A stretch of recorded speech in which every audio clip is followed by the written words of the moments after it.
In Point Pleasant, where the rivers meet, a museum and a maritime academy also joined together on Wednesday. The Mountwest Maritime Academy will now have classes in the Point Pleasant River Museum and the Lake and Ray Cook Learning Center. We get phone calls all the time that they're looking for deckhands and moving it.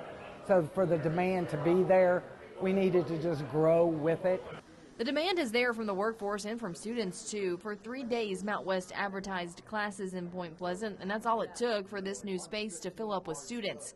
C.R. Neal III, who is a captain for his family business in Parkersburg, was a maritime graduate. He says not only are these jobs in demand, they're high-paying, too. High school graduates, they'll make at my business, they'll make upwards of $60,000 a year. There's no higher education need to have. You will make that $60,000 a year plus in this industry starting out. The schedules vary depending on the company. Some are home every night, while others are working 21 days on, 21 days off shift. Neal says overall, though, this is one industry in West Virginia that is growing and in need of employees. Today, I moved 2 million gallons of gasoline.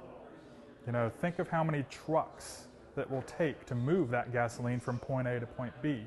You think of if we didn't exist, there would be so much more on the railroad and on the roads that the demand, you wouldn't be able to handle it. The roads would be falling apart even more as it is, and it would just not be able to be handled by current infrastructure is the way it is. Finding a home in the museum also an added learning bonus. Executive Director Tom Dunn says these students won't be stepping into a typical classroom environment. They're coming to a place that can give context to what they're doing.